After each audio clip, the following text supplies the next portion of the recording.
I think I may have fallen off the wagon.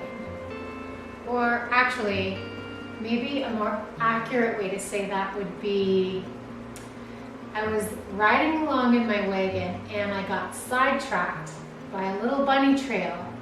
And on that bunny trail, there were so many opportunities and coffee shops and shopping centers that I got completely overwhelmed and involved in too many activities, and I sat in too many coffee shops drinking too much coffee and scrolling through way too much Facebook. And I spent too much time shopping in those centers, and I filled my wagon with so much stuff that I had to keep stopping and rearranging all of my stuff and reorganizing all of my stuff, and the wagon just kept getting heavier and heavier, and I felt so overwhelmed and so stressed out, and I hated everything. Yeah, that was definitely a more accurate way to describe it. I don't know what happened, but somewhere along the line in my journey to simple, intentional living, I veered off course. I'm not really sure how it happened, and it wasn't something that happened overnight. And at first, it wasn't even very obvious. It's just that at some point, I realized that I no longer had a sense of peace. Words like overwhelmed, anxious, stressed out became a lot more prevalent in my vocabulary. I started realizing that things that I had been buying for my home and my closet, activities that I was involved in, even a lot of the stuff that I was thinking, I don't know, they weren't making me feel good. I was just feeling more overwhelmed than happy about where I was. I felt kind of like I was trying to do a million things to feel purposeful without any purpose at all. It's almost like I was a tumbleweed just being tossed around in the wind with nothing to ground me. And it was completely exhausting. Once I started to realize this, though, I took a step back and I really started to think about how I had allowed this to happen. And it took a little bit of time, took a lot of prayer, and it was not without frustration. But I think I figured it out. I'd forgotten my why. You see, my why for starting my intentional living journey was so important to my success. I had forgotten my why, and in the process got so distracted with all of the things around me.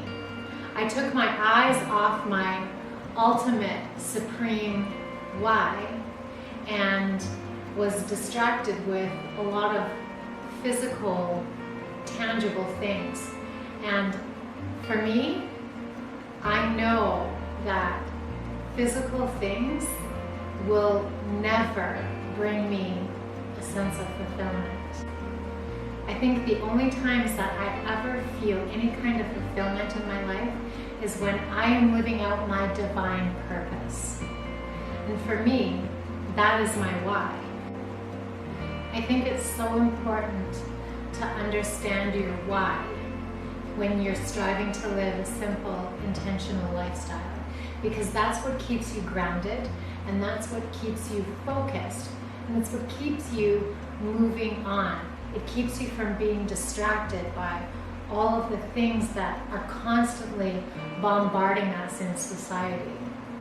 If we don't keep our eyes centered on our why, then we're going to find ourselves being distracted by so many other things. Time commitments that are just absolutely overwhelming us. Things that we're trying to buy and fill our homes and our closets, and yet we're never satisfied with anything that we have in there. Bank accounts that are filling us just with all kinds of pressure and dread because they're stretched so thin. And perhaps even hearts that are filled with unforgiveness. These are just some of the things that can kind of sneak in when we lose sight of our why. Those were a lot of things that I was feeling as I was dragging my wagon through these little bunny trails. So I needed to stop, and I needed to reassess and refocus on my why. Maybe like me, you feel like you've lost your way or lost your why. Why do you strive to live a simple and intentional lifestyle? Maybe you need to pull your wagon over, and maybe you need to start unloading a few things, or maybe a lot of things. Maybe you need to let go of some commitments.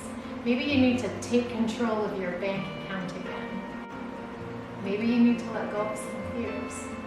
Whatever it is you feel like you need to let go of, it's okay to do that. We might not be able to change our lives in one moment, but we can certainly change direction. That's always been one of my favorite quotes. It was from my then 17-year-old son.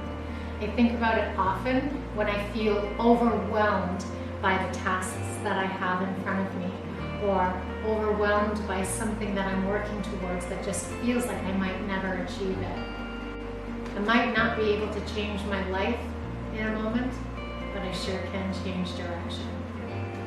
So if you feel like you've gotten a little overwhelmed, if you feel like you've veered off course, much like I'm finding I have, you can stop.